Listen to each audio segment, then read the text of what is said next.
What's going on, everybody? Welcome in to another episode of the Lakers Outsiders podcast. I'm your host, Gary Kester, here with you as always. I'm joined by my usual co-host, Hani Ahmadi, and we have kind of a special podcast for you guys today. We are joined by Mike Sielski, who just authored a brand new book that is just fantastic, and we're going to talk about that today.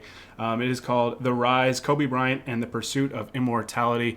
Mike, I want to thank you so much just for taking the time to not only talk about the book, but also write the book, and excited to talk about this with you today. How you doing? I'm doing great, Gary. Thank you so much for having me. I really appreciate it. Yeah, absolutely. I'm really excited to talk about this. I want to thank you again for allowing us to read the book. Growing up, Connie and I both, diehard Laker fans, Kobe fans. Growing up, Kobe was my idol, so it was great to get some insight into the young Kobe and kind of see where kind of the legend of Kobe started and all this stuff. So it was really great. But first off, I just wanted to ask you kind of what inspired you to write the book and find out more about Kobe's origin story, and what was it like to learn about Kobe before he became the legend that we all came to know. So after he died in January of 2020, I ended up writing about him a fair amount in my role as the sports columnist for the Philadelphia Inquirer. Obviously everybody's familiar with Kobe's ties to the Philly area, and it was a big story, in our area as much as it was in LA or anywhere else. So about a month or two after that, I kind of got to thinking, and I knew that. I knew a couple people who had known Kobe well when Kobe was young. Among them, Jeremy Treatman, who was kind of this confidant / media relations rep kind of to Kobe back when Kobe was at Lower Merion High School. And I knew Greg Downer, who was Kobe's head coach at Lower Merion. So I kind of got the idea. I got to thinking about how in the Philly area, we all know, if you follow Philadelphia basketball in our area, you know the story of Kobe at Lower Merion pretty well. But Philadelphia is very parochial. It's kind of got this under the dome kind of quality to it. And what is kind of taken for granted as knowledge around here isn't necessarily taken for granted as knowledge in the larger world. So I kind of got the idea, there's a really cool story about the Kobe that nobody knew until he got to LA. And the fact that he was only 17 when he entered the NBA made it feel like he had kind of grown up before everybody's eyes, because you kind of met him publicly when he was 17, and then he has the 20 years with the Lakers and all that stuff. But I knew that those first 17 years that didn't have anything to do with the Lakers were really interesting and had a lot of drama to them, and that there were these other narratives and anecdotes and stories that I could mine and dig up because I had grown up and worked in the Philadelphia area for so long. And then I was kind of thinking this out. The elevator pitch I came up with was that I wanted to do Batman Begins for the Black Mamba. I wanted to, if you know that movie, it's one of my favorite movies. It is how and why Bruce Wayne became a superhero. And so I thought, why don't I frame this as an origin story instead of trying to do a whole biography about Kobe? I'll just home in on the first 17 years of his life. Yeah, absolutely. I think that's a great analogy. And being a big Batman fan myself, I kind of had similar thoughts when reading the book and kind of diving into Kobe's origin story, thinking about that. I'm curious as well, kind of what the process of writing this book was like for you. Obviously, there was a ton of research that went into it, and you came across some audio tapes that involved a young Kobe, and I'm just curious kind of what this whole process was like for you to learn about this and put pen to paper about it. So the audio tapes you're talking about, Gary, are and were owned by Jeremy Treatman, who, as I said, was kind of an assistant coach, kind of like handled all of Kobe's interviews during Kobe's senior year of high school. When the hype was getting really big, Jeremy was the guy everybody had to kind of go through to get to Kobe. So at that time, he got the idea for trying to co-author Kobe's memoir, and it would be all about Kobe jumping from high school to the NBA. So the two of them sat down for interviews in 1996 and 1997 towards this book project that they were going to do. As it turned out, the book never got written. It just bad timing and some circumstances. So Jeremy had all these micro cassettes, and he kind of threw them in a bag and threw them in a box and put them away and never thought about them again. but he had taken the time to transcribe some of the interviews, not all of them. So when I reached out to him with the idea about doing the book, he gave me the transcripts and told me, "Hey, I can't find the tapes." So I went along with the research, to your question about, talking to everybody I could track down from Kobe's high school years, talking to everybody I could track down who knew his parents before Kobe was born. The book gets into Joe Bryant's NBA career and Pam Bryant and what the family was like in Italy and all those sorts of things. So I'm trucking along with all that research, digging up old newspaper articles, going to the Lower Merion Historical Society, all that stuff. And then on December 22nd, 2020, 3 days before Christmas, I'm in my home, 8:30 at night, my phone rings, and it's Jeremy. He had been cleaning out his garage in his townhouse in Philly because he was moving to Boca Raton, and he found the tapes. And I almost dropped the phone. I was like, I can't believe this. So the next morning, again, 2 days before Christmas, I drive over to his townhouse. He hands me this giant Ziploc bag with 20 micro cassettes in them, and the recorder that he used to record them. The recorder didn't even have like the panel to the battery part was gone. Like it was like being in like a technology museum seeing this thing.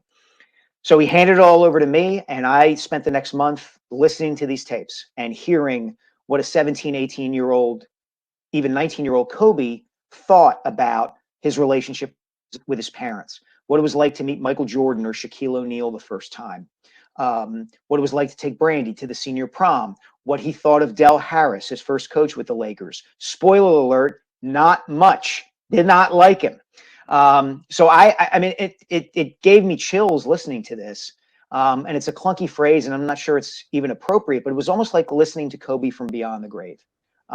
Here he was again, but he wasn't 39, 40, 41-year-old Kobe. He was 17-year-old Kobe, living it at the time and talking to Jeremy about it.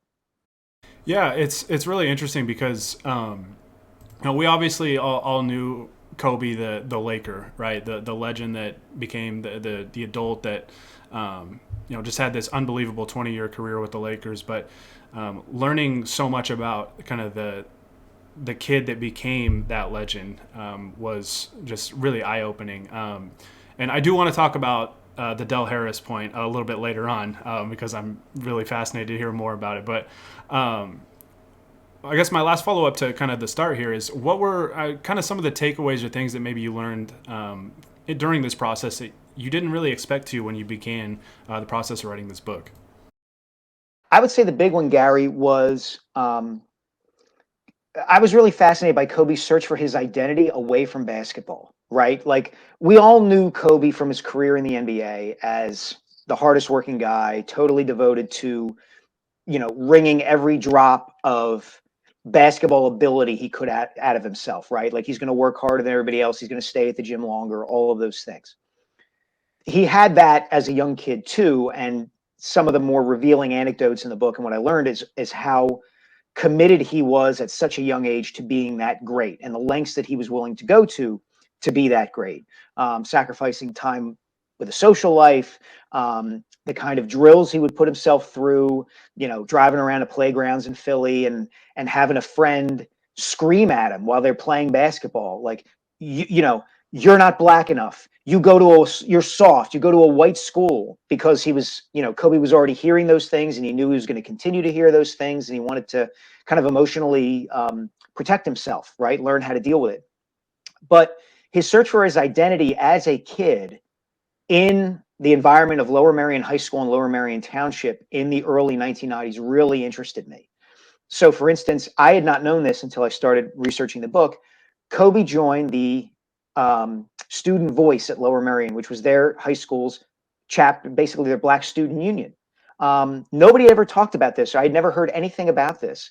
But in talking to friends that Kobe had who were in high school with him who did not play basketball, they spoke to this aspect of his personality. The idea that, he and his sisters and his mom and dad had lived in Italy on and off for 8 years. So when they come back to the Philadelphia area permanently, when he's 13 years old, he hasn't grown up in the way that all the black kids in his neighborhood have. He hasn't grown up in the way that all the white kids have. He's kind of unique in what he's bringing to the table. And he's kind of a fish out of water. Like he doesn't know what music's cool. He doesn't know what clothes are cool. None of that stuff. He and his sisters walk the hallways of high school and speak to each other in Italian because that's what they're used to, and because nobody else will understand them. So it's like their own language. And so that fascinated me, like how he figured out who he was apart from basketball was really interesting. He could hang out with the kids he could hang out with the jocks. He could hang out with the honor students in 10th grade English. He could hang out with the kids who like rap music. He kind of cut across all the sections of the school, all the while trying to figure out who am I really. Yeah, and I think that was part of what was so fascinating to me was you got to learn kind of for me personally, like a whole new side of Kobe that we didn't know. And me personally, just being such a diehard Kobe fan, like I grew up playing basketball in, the Boise, Idaho area. And I always wanted to be just like Kobe. Like Kobe was my idol, and everything I did basketball wise, I tried to work as hard as him, have the same kind of mannerisms, that sort of thing. So it's like, it felt like I knew Kobe so much, but then reading this, learning just a whole new side of him.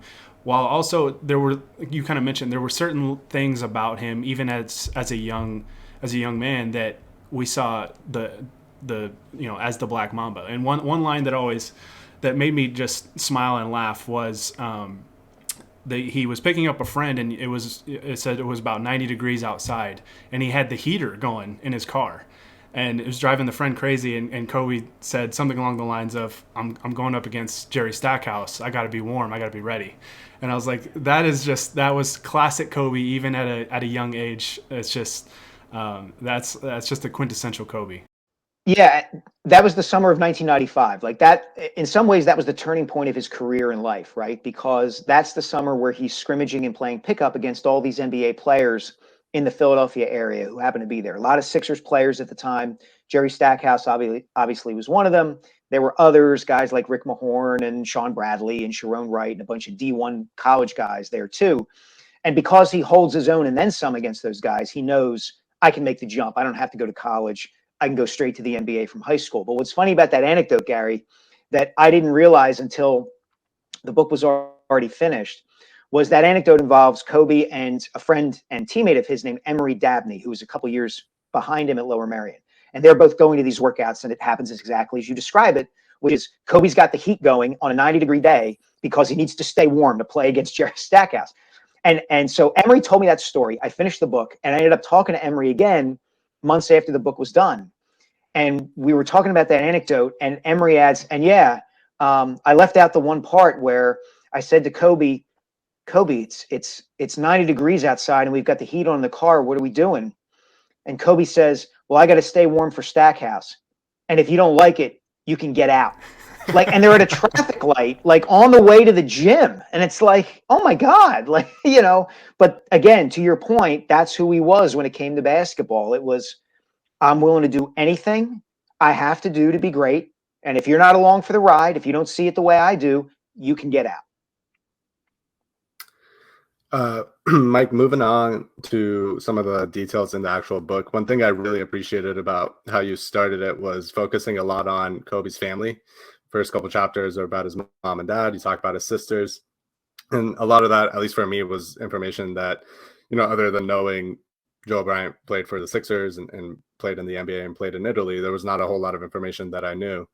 And his relationship with Kobe, Joe's relationship with Kobe, I thought was a theme throughout the book. And found it really interesting that it seemed like Kobe really emulated him and looked up to him on the court, but from a young age was a lot more serious and was making sure that he wasn't making the same off-court mistakes that Joe did in his career that led to him not being in the NBA. How much of that did you learn was maybe a conscious decision by a really young Kobe, or was something that Joe himself instilled in him? I think it's probably a little bit of both, Honey. I do think Kobe looked at Joe as kind of a cautionary tale in some ways when it came to the NBA, because Joe was incredibly talented and in some ways was kind of ahead of his time. He was 6'9". He had been this incredible high school and college player in Philly. If he had stayed in college, he went to college in Philly at LaSalle, which is my alma mater. And if he had stayed an extra year, he probably would have been the first overall pick in the subsequent draft. But he came out early and coaches didn't know what to do with him because he was 6'9" at a time before Magic Johnson. So if a guy's that big, a coach only knows, like, we'll put him under the basket in the post. And Joe could go behind his back. He could run. He could shoot. He could handle the ball, do all this stuff. So his 8 years in the NBA aren't what he hoped they'd be. He has to go to Europe to kind of find his calling, so to speak, as a basketball player. And he's kind of bitter about it. Like Kobe grows up hearing that Joe didn't get a fair shake, and I had to go to Europe, and I didn't want to go to Europe, and all this kind of stuff. So Kobe's got that aspect of Joe, and he clearly wants to redeem Joe and the Bryant good name in basketball. Like that's one of his driving motivations as a kid, is like, I'm gonna when people think of the Bryant name, they're gonna think of Kobe and Joe Bryant. And Joe had all this experience, of course, having played in the league. He could play one-on-one with Kobe, give him tips, all that stuff. The flip side of that, though, is that Joe did not have the Mamba mentality. Like, there's no doubt about that. Like, he was the kind of guy who would miss the bus to practice, and he didn't really like playing defense, and he kind of was flash over substance and all this stuff. Pam Bryant is where Kobe gets the Mamba mentality from. She was the matriarch. She was a strong Black woman, raised Catholic, took care of her family, protected her family, particularly her youngest child, who was Kobe, her baby, and was a disciplinarian away from basketball. He was going to get good grades. He was going to, eat his dinner every night and do his homework and all those things. So in some ways, Kobe had the best of both worlds. He had all this talent and this wealth of knowledge from Joe, and he had the mental and emotional approach, the steeliness from his mom. Yeah, I think that's something that really comes across at various points in the book of having those two different viewpoints and sources for how his career really developed. Yeah, and to me, it was a fun part of doing the book, right? Because it allowed me to get into a little bit of the history of Philadelphia basketball. It let me, I felt like every anecdote from that time, whether it was Philly or Italy, really lent a kind of insight into how Kobe developed and into the man he became. For instance, there's an anecdote in the book about Kobe watching practice when Joe was playing in Italy. He's there with Joe and all his Italian teammates, and Kobe shooting at one basket and dribbling the ball. And the coach asks Kobe to stop, to quiet down. And Kobe tells him, F you. Kobe's like 8 or 9 years old at the time. But you can see the adult Kobe doing exactly the same thing. And if you read the book, you'll see the connections between Kobe saying that and his mother saying that in certain situations. Right.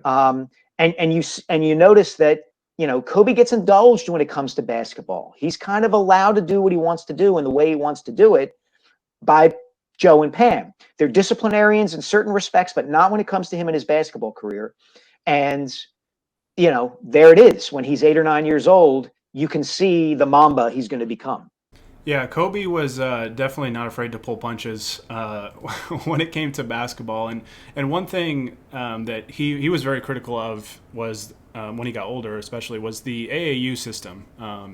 And I'm curious kind of what you learned about his thoughts maybe as a kid playing in the circuit that led to him having a critical attitude, because he was very, very outspoken as he got older about the AAU system and the AAU circuit.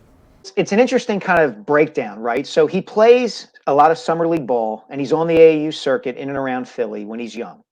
And there's the story that's been told a number of times about how he had the one summer in the Sunny Hill League, which is the prestigious summer league in the Philly area, and he didn't score a single point the entire summer. He didn't hit a foul shot, didn't get like a layup in a blowout game, nothing, and that served as motivation for him. And then he also played on this AAU team that I spent a lot of time with, the Sam Rhines All-Stars, who were, again, locally based, not among the big New York-based AAU teams at the time. And initially, Kobe is looking at this like it's his own private laboratory. Like, I'm there to work on my game at the expense of everybody else if I have to. And kids come to resent him for that. And the coach, Sam Rhines, is like, Kobe, dude, like, there are other kids here who want to get college scholarships too. And then you have the other side of Kobe, which is Lower Merion, playing for his local high school. Now, if Kobe Bryant came along today, he'd probably be at Montverde Academy or IMG Academy or something like that. But at the time, he played for his local high school. And so I always kind of, to your question, Gary, I think the high school aspect of his career is what's informing what he said about AAU ball later on. He had to play AAU ball to get seen by, the basketball coaches and cognoscenti, and to get his profile raised and to test himself against Tim Thomas and all the other great high school players at that time. But I think he derived more satisfaction in some ways from the Lower Merion experience and winning the district championship and the state championship. And so maybe looking back on it, he's saying, you know what, the AAU experience, it's necessary, but it's not nearly as valuable as playing for your local high school was, and, experiencing success as a team. Sort of going off of those challenges that he had playing basketball on the AAU circuit, one of my favorite stories in the book is young Kobe talking to one of his friends at Lower Merion, who I believe was a JV point guard on the girls' team, who was considering quitting the team just because every time she played, she was struggling and getting benched. And Kobe is the one to tell her not to quit because she can still learn about basketball on the bench. But also there are plenty of stories of Kobe kind of being a ball hog on his own team and his teammates maybe not appreciating him as much. What did you learn kind of going through all these stories about Kobe's reputation and evolution as a teammate? Because that's obviously been a big part of how he's discussed throughout his NBA career as well. It was a continuing evolution, Honey, with fits and starts, right? His AAU coach, Sam Rines, comes down on him for not passing the ball enough. His freshman year, Lower Merion goes 4-20, which ought to be freaking impossible. You have Kobe Bryant on your team. How do you go 4-20? But part of the reason they go 4-20 is because all the other guys on the team resent him because the new freshman star, quote unquote, is taking too many shots. So it's not really until as and Lower Merion gets better over time because Kobe is so good. But then early in his senior year, there's the big kind of turning point of their season. They lose a game at the Beach Ball Classic in Myrtle Beach. And it's a game they should have won. Kobe fouls out late. He's having a great game, but he fouls out and the team just nosedives after he's out of the game. And Greg Downer, the coach, calls this meeting afterwards. And he's going around the room and he's pointing at all the guys like, you're playing soft. You're goofing off too much. And the whole time Kobe's going, yeah, yeah, yeah. And then finally Downer turns it on to Kobe and says, you got to trust these guys more. You can't, it's not enough for you to score 31 points and have us lose and have you think, well, you did your part. And it's really one of the first times in a team setting that he gets called out, it's like, okay, you can score 35 and that's all great, but if we lose, it doesn't make a lick of difference. And you've got to get these other guys who aren't nearly in your stratosphere as players to buy in and be confident playing with you. You can't intimidate them to the point that they are afraid of making a mistake for disappointing you or having you come down on them. And after that point, Lower Merion doesn't lose another game. So I think that's indicative of what you're saying about what he went through with the Lakers, right? There were times where he was a really good teammate and there were times where he was not a good teammate at all. And, I would recommend reading Jeff Pearlman's book, 3 Ring Circus, for a better sense of that. Because I don't really deal with it very much in this book, but it's there, and that gets to what I wanted the book to be was, if you know this stuff about Kobe when he's a Laker, well, you should know it about when he was at Lower Merion too, because it probably, prefaced what was going to come later in his career. Speaking of later in his career, I guess just from a young player standpoint, we had talked a little bit about Del Harris and Kobe's rookie year, and I wanted to circle back on that. And I'm curious to know kind of what you learned about doing all this research about Kobe's rookie year and his relationship with Del Harris, and just kind of the insight that you got from a young Kobe in his first year with the Lakers and first year in the NBA, and just everything that you kind of learned. So if you could just talk more about the rookie Kobe that goes beyond what we just saw on the TV screen. So he entered that season. I mean, it's crazy when you think about it. Like, he ends up a Laker. He's 17. He's 17 years old. And he's talking to Jeremy Treatman on these tapes, about me and Shaq. We're going to win 3 championships, 4 championships, 5. And he does not enter his first season with the Lakers like, okay, I get this great opportunity to learn from guys like Shaq and Eddie Jones and Nick Van Exel and all these guys who were on the team. It's like, no, like, we're going to win the championship and I'm going to be the star. And the only thing that's going to stop me is if Del Harris gets in my way. And lo and behold, Del Harris gets in his way because he's 17 and Del Harris is not going to just turn his team over to a 17-year-old kid who wants to shoot the ball all the time. So there's, and I've had this verified by people who covered the team back then.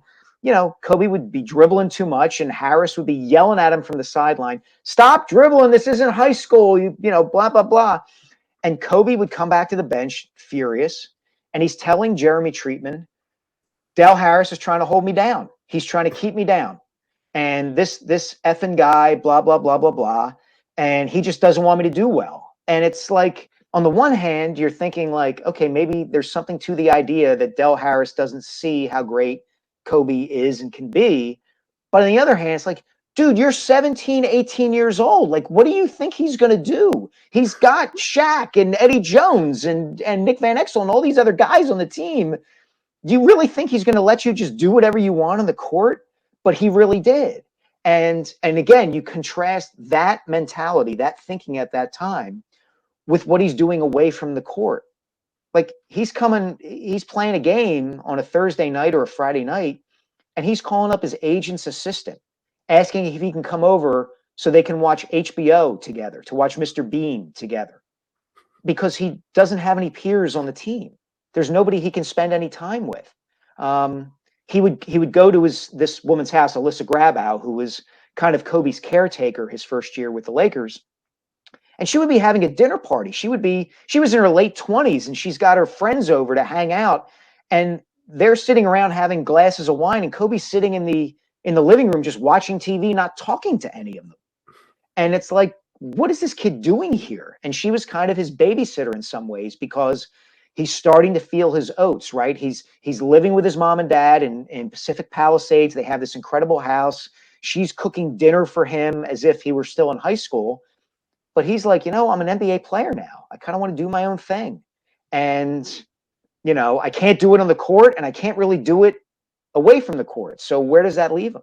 Yeah, that's really interesting, because I remember watching his Showtime documentary, and he briefly kind of talks about going through that stage of driving around UCLA's campus and seeing these people his age, socializing and enjoying college and being around their friends. And then, here's Kobe, who is playing in a league with grown men who doesn't have those same type of relationships and stuff like that. So it's interesting to get more insight on kind of what was going through his mind during that stage of his life.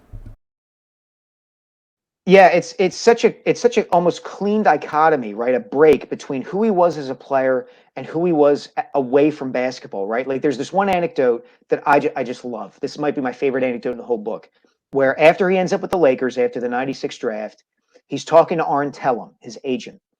And Tellem's kind of mentioning different NBA players that Kobe's going to have to go up against, right? And, Kobe's coming off of 4 years at Lower Merion High School and of summer league ball in the Philly area, where he's playing against, guys in the Philadelphia Public League and guys in the Philadelphia Catholic League. So Tellem says at one point to him, "Well, what about John Stockton?" Now, this is 1996. John Stockton has been the point guard of the dream team.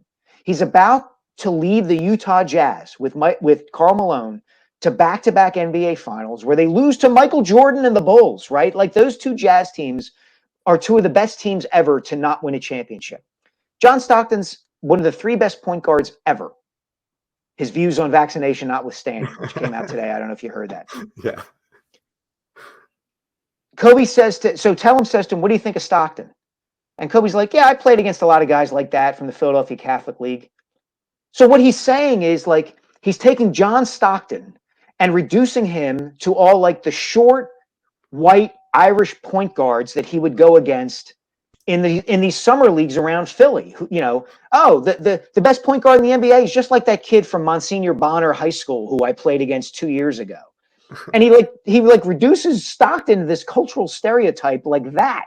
And yet he's 17 years old. Like, who thinks that way? But he did. And, the rest is history.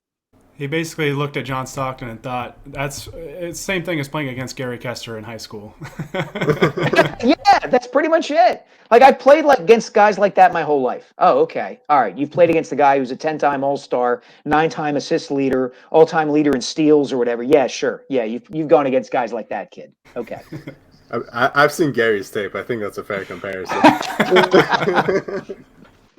um, so I think another interesting part of this book is that even though you mostly talk about high school Kobe, there's a lot of insight into both his NBA career, like we've already talked about, but also his post NBA career. And one of my favorite chapters was mainly about Kobe at school and his education at Lower Merion, and specifically in his English class. I think you even start the chapter with a quote about him saying he takes school very seriously and he likes writing, especially poetry, which is obviously a good foreshadowing of how he announced his retirement from the NBA and then his further career. And there's an anecdote about his teacher being frustrated that everything that he wrote kind of came back to basketball. Yeah. Which again is similar to like all of his the book series that he wrote and everything like that. Did you learn about any other passions that he might have had in that time as a kid, as a teenager, that either did manifest in his post-playing career or that maybe he didn't get a chance to get to? I know rap was obviously a passion of his, and he did kind of get into that early on in his NBA career. But anything else? Well, he was more of like a searcher almost. Like, he comes back, the family comes back in December of 91. Kobe's 13. He's in 8th grade and he plays baseball, right? Like there's all these similarities between him and Michael Jordan and all these comparisons over the years. And here's another one that I discovered in the reporting of this book. They both play baseball. And what's funny about it is I dug up his 8th grade yearbook. I found it. And there's a photograph of the Ballackinwood Middle School baseball team. And there's 18 or 19 kids in the photo. And every single one of them is wearing a baseball cap and has a glove on his hand, except Kobe. Kobe's wearing this sweater that looks like he's a character on the Cosby Show. It's one of those like big, like striped, puffy sweaters. And he just looks like a kid. And he really stands out in that photo as the one kid who maybe doesn't belong there. But that's it. Like he's intellectually searching. He loves his English classes with his teacher and mentor, Gene Mastriano. He loves rap music. He's able to connect with kids on different levels and in different areas of interest. He has a friend, Corella Berry, who has a beautiful singing voice. And so he asks her, what do you like about music? Would you be willing, I think it's Corella talking about, he wants one of his classmates to sing the national anthem before every game at Lower Merion because he loves the sound of her voice so much. And that was it. Like it was almost like basketball was this separate entity in his life. I know I'm going to be a great basketball player and I will pour myself into that.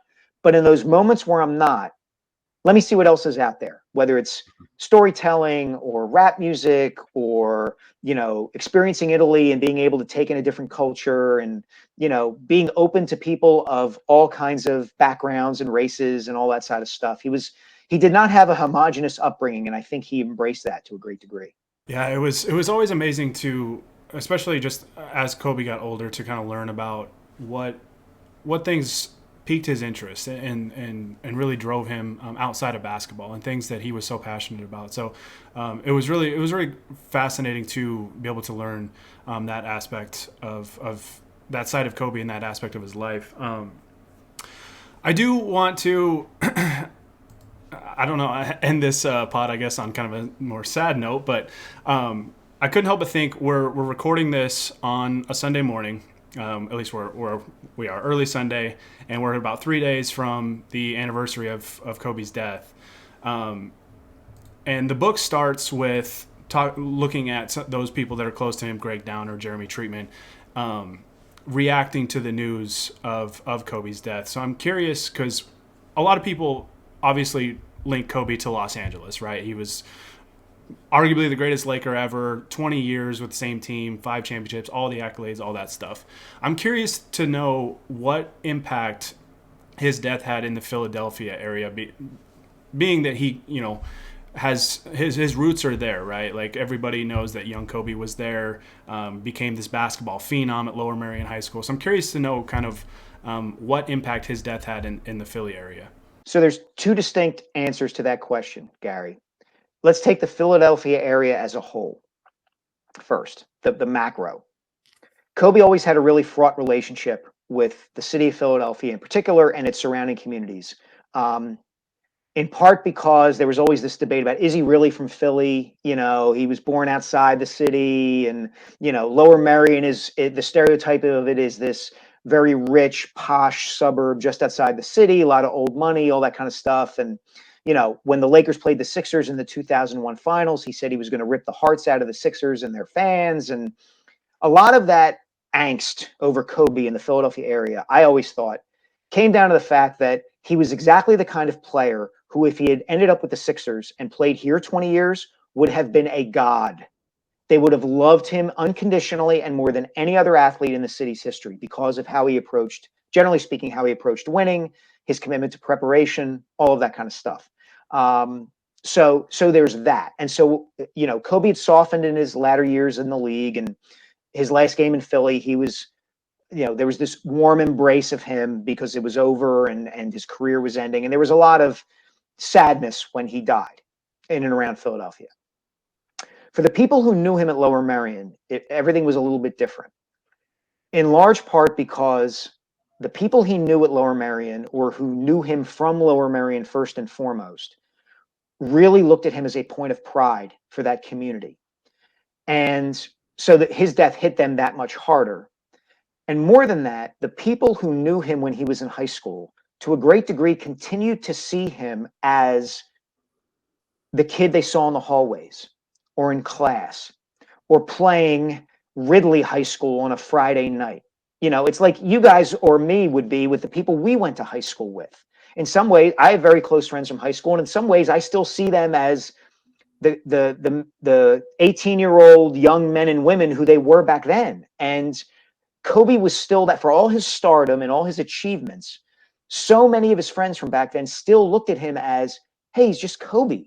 Like I remember, you know, I, meaning one of his teammates, would sit next to him on the team bus, and we'd go over a bridge, over a river, and Kobe would get nervous and he'd kind of white knuckle the seat because he was nervous about heights.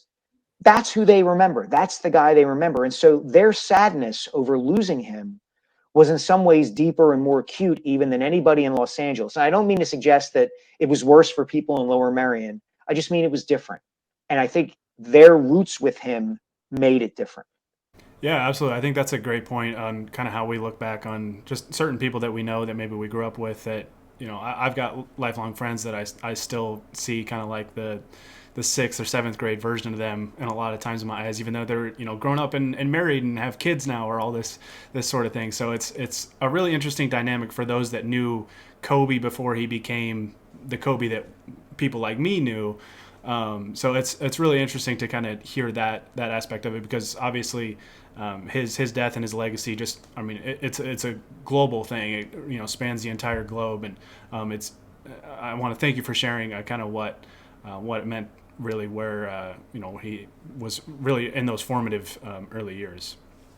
No, I appreciate that. I mean, I enjoyed writing the book. It was really a cool exploration. And I have to admit, like it was chilling's the wrong word, but I did get a sensation of, I don't know what quite the right word is. It was just really fulfilling to be able, for instance, to go back and talk to some of the people who knew him back then, to go to the Lower Merion Historical Society and thumb through like the high school student newspaper with stories about him or about what was big news at Lower Merion High School while he was there, or to go back through newspaper archives and read about Joe Bryant and his dad. Like in a lot of ways, it was a trip back in time, but it always had that fresh connection to the present and to somebody who was so familiar to everybody for so long. I really enjoyed the project, and I really enjoyed talking about it with you guys. I really appreciate you having me on. Of course. One last question for you, Sure. and a very vague and broad one. Were there any stories or anecdotes that you ended up leaving off of the book that you think would be fun to share? Nothing really off the top of my head. I tried to get everything I could in there. I'm sure there's anecdotes that I missed. Yeah. You know, there was some stuff about games here and there, but I didn't want the book to get bogged down too much in play-by-play of Kobe's high school games. So, Right. there's plenty of tape that Jeremy Treatman has where Kobe's talking about like his mentality about like there's a playoff game his senior year where the other team was talking trash to him, and he says something like, "Yeah, well, my three-pointer was feeling good that night, so I decided to lean on that." And he ended up hitting 7 or 8 threes and scoring 50 points against that team and kind of shutting them all up. Like the game wasn't that important, so I didn't include it in the book. But again, that's kind of like a consummate Kobe sort of anecdote. Yeah, absolutely.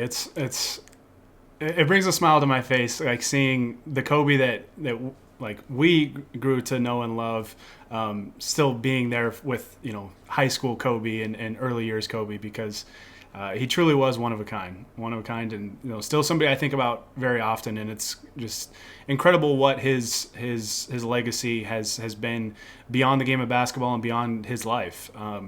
Just like for me personally, just a random kid in Boise, Idaho that grew up here, and somebody I never met. I got to see him walk by close by one time, but somebody I never met that had such an impact on my life, and I know so many people can speak to that. So yeah. For those of you listening, this book, The Rise, Kobe Bryant and the Pursuit of Immortality by Mike Sielski, you can find it on theriseofkobebook.com. That'll kind of take you to any of those outlets that you can get the book. Highly recommend. It was such a fascinating read, and it kind of took me on a little roller coaster of emotions, especially kind of the way it starts, and made me think back to that day, January 26th, and it was just a fascinating read. And Mike, I just want to thank you, one, for taking the time to talk about it with us, and two, just for writing this book, because I know so many people are going to love and appreciate it.